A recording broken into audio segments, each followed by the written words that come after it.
Ya, halo pemirsa, dugaan kaburnya selebgram Rachel Fenya berbuntut panjang. Spekulasi lolosnya Rachel saat menjalani karantina di RSDC Wisma Atlet menuai sorotan tajam dari berbagai pihak. Iya, sementara itu di hari terakhir pelaksanaan PON ke-20 Papua, Jawa Barat memuncaki perolehan medali. Bersama saya Irma Meida. Dan saya Herjuno Syaputra, Anda menyaksikan Indonesia Petang. Ya, pemirsa, dugaan kaburnya selebgram Rachel Fenya berbuntut panjang. Spekulasi lolosnya Rachel saat menjalani karantina di RSDC Wisma Pademangan menuai sorotan tajam dari berbagai pihak. Spekulasi lolosnya Rachel saat menjalani karantina di RSDC Pademangan menuai sorotan tajam dari berbagai pihak. Rachel Fenya seharusnya menjalani karantina selama 8 hari sepulang dari Amerika Serikat, namun dapat keluar dari Wisma hanya setelah 3 hari. Atas kasusnya ini, Rachel Fenya meminta maaf kepada masyarakat melalui cuitan di media sosial miliknya. Sebelumnya, keberadaan Rachel Fenya menjalani karantina di Wisma terungkap dari cuitan di media sosial dan juga viral. Bersama teman prianya disebut kabur setelah menjalani karantina 3 hari sepulang dari Amerika Serikat.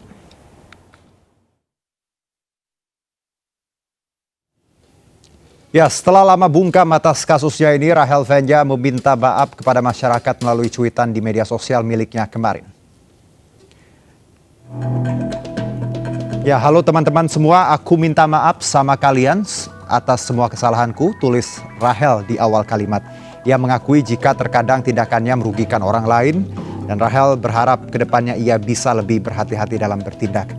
Di akhir tulisannya, tak lupa Rachel mengucapkan terima kasih pada teman-teman dan pihak yang telah mendukungnya.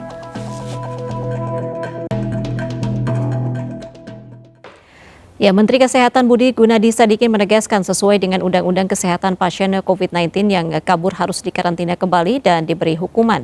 Sebab pasien yang terpapar tersebut berpotensi besar dapat menularkan virus kepada orang lain. Melanggar gimana Pak? Ya, dia harusnya masuk karantina lagi dan dihukum supaya jangan melanggar lagi. Kalau dia terus kemudian melanggar itu kan dia memberikan resiko ke publik, masyarakat. Itu suatu pelanggaran yang harusnya jangan dilakukan. Ya, sementara itu menjawab spekulasi keterlibatan anggota TNI dalam kaburnya Rachel Fenya, Pangdam Jaya Majen TNI Mulyo Aji membenarkan adanya oknum anggota TNI yang membantu sang selebgram melarikan diri. Pangdam Jaya Majen TNI Mulyo Aji mengatakan Rachel Fenya seharusnya menjalani karantina selama 8 hari sepulang dari Amerika Serikat. Namun, nyatanya Rachel dapat keluar dari Wisma Atlet hanya dalam waktu 3 hari.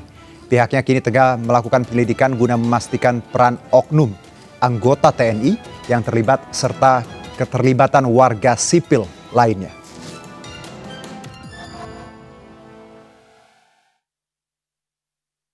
Lanjut sampai dengan penyidikan tuntas, memang ada oknum dari anggota TNI yang di dalamnya terlibat dalam proses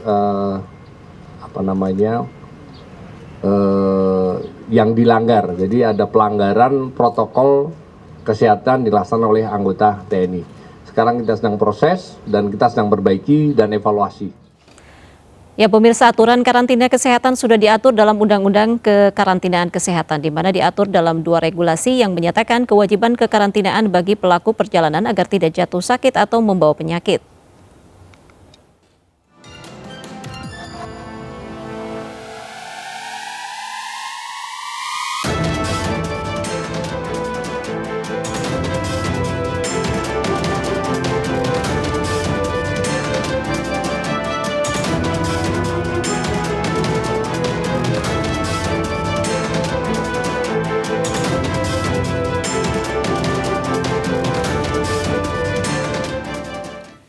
Ya, kabar terkait kaburnya Rachel Fenya dari karantina viral pertama kali usai unggahan warganet yang mendapati sang selebgram tengah berada di luar Wisma Atlet. Unggahan tersebut ditanggapi beragam oleh masyarakat, salah satunya hadir dari jajaran dokter terkemuka di Indonesia. Salah satu yang ikut bersuara adalah Profesor Zubairi yang merupakan Ketua Satgas Penanganan COVID-19 Ikatan Dokter Indonesia. Dalam cuitannya, Profesor Zubairi menyayangkan aksi yang dilakukan sang selebgram di mana hal tersebut jelas memberikan resiko tinggi bagi masyarakat. Selain itu, nada seirama juga hadir dari Dr. Tirta, dokter milenial satu ini, juga menyayangkan aksi Rahel. Dr. Tirta meminta otoritas terkait untuk melakukan investigasi lebih lanjut dan menyeluruh.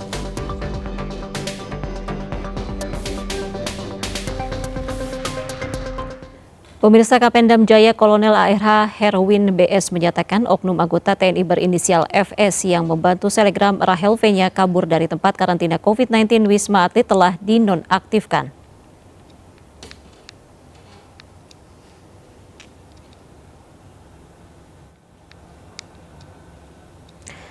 Saat ini FS telah dikembalikan ke kesatuannya. Kapendam Jaya juga mengatakan penyelidikan terhadap FS masih berjalan.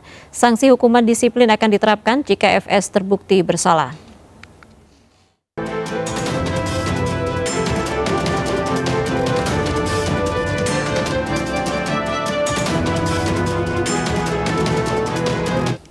Ya, ini kasus yang sangat disayangkan sekali dan ini menjadi presiden buruk untuk warga Indonesia, di mana memang undang-undang kekarantinaan atau aturan karantina ini memang harus benar-benar dijalankan oleh warga yang memang sudah bepergian ke luar negeri karena ini beresiko memaparkan atau menularkan COVID-19. Namun tadi ada kasusnya seperti ini adalah teguran juga untuk Satgas ke depannya untuk pengawasan lebih jauh lagi atau lebih dalam lagi terkait sistem kekarantinaan yang ada di Indonesia. Gimana evaluasinya ya? Banyak teman-teman atau saudara kita dari kalangan ya mungkin kita sebut selebgram ataupun artis merasa mempunyai privilege ketika melakukan sesuatu. Padahal semuanya sama di mata hukum, apalagi ini terkait kesehatan nasional. Dan tadi ancaman sanksinya bukan main-main, ada 100 juta dan 1 tahun penjara. Bahkan bisa lebih pidana karena kita tahu ada kemungkinan tadi menyogok atau memberikan uang untuk memuluskan agar tadi keluar dari karantina yang seharusnya 8 hari hanya 3 hari.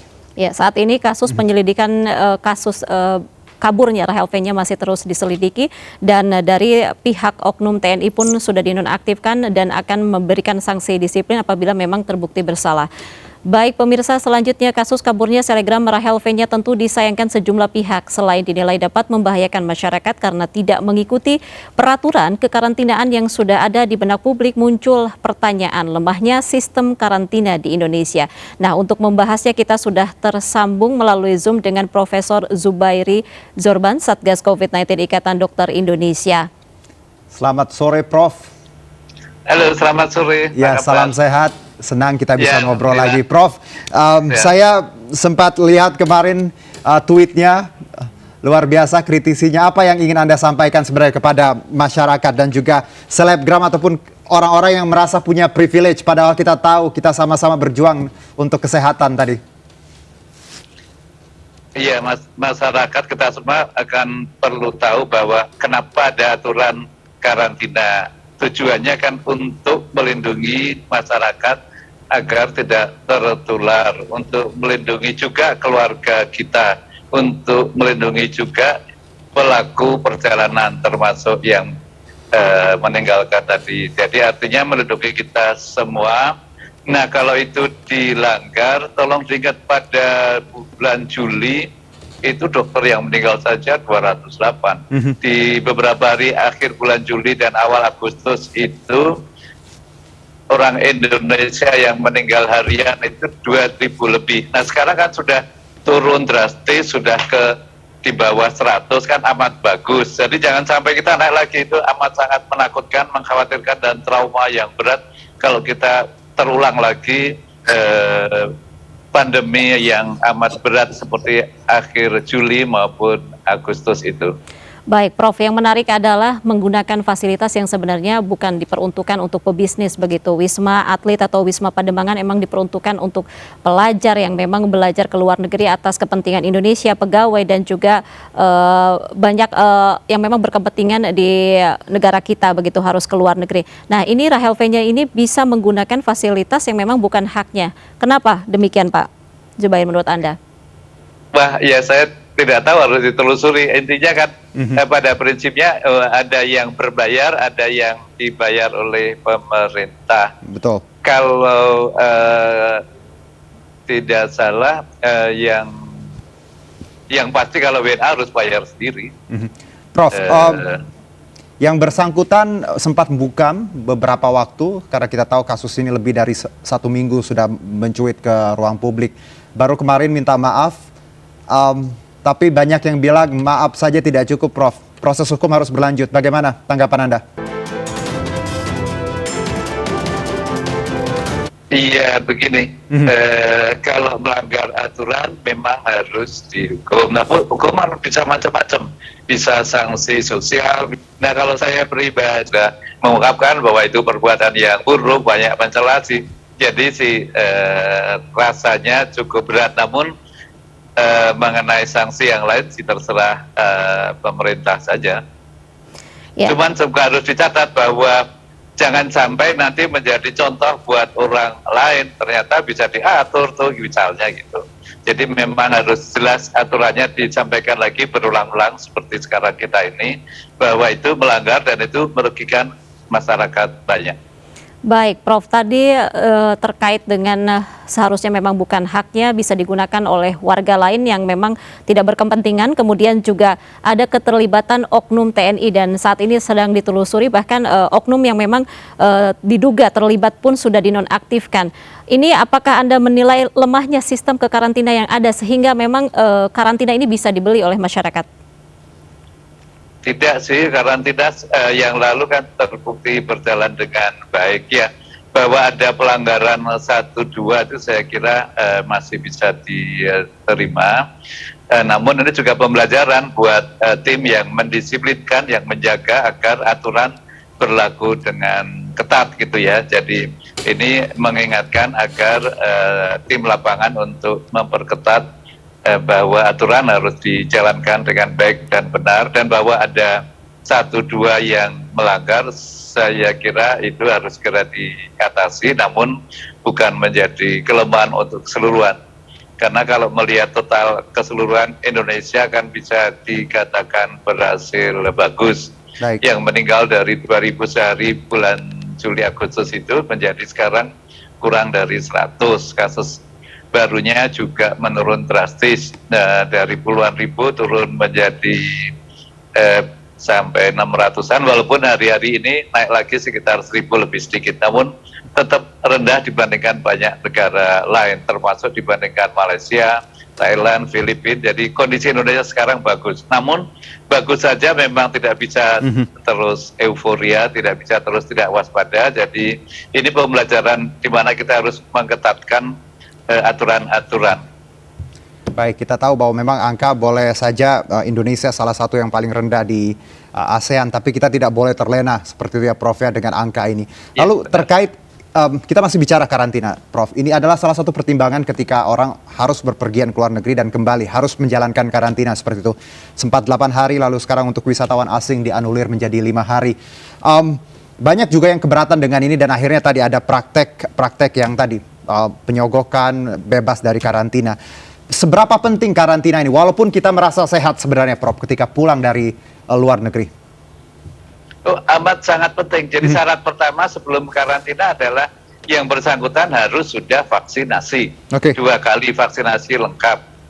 Iya, kalau belum vaksinasi harus divaksinasi di tempat, kemudian aturannya menjadi beda lagi. Namun intinya semua orang dalam perjalanan internasional wajib sudah punya sertifikat kartu bahwa sudah divaksinasi 2 kali, dan karena itu kemudian boleh karantinanya 5 hari karena Indonesia sekarang positivity rate-nya lagi rendah banget, rata-rata 2,2%, bahkan Jakarta kurang dari 1%, 0,8%.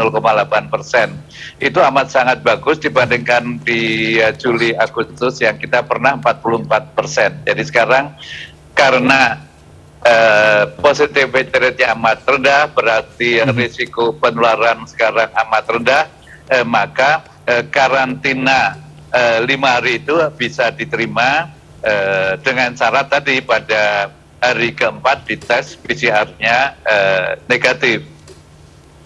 Baik, Prof. Zubairi, nanti juga saya akan menanyakan bagaimana sebenarnya mekanisme pengawasan yang ada. Kalau menurut Satgas ini apakah sudah efektif atau tidak? Tapi jangan dijawab dulu, Pak. Kita akan jeda terlebih dahulu.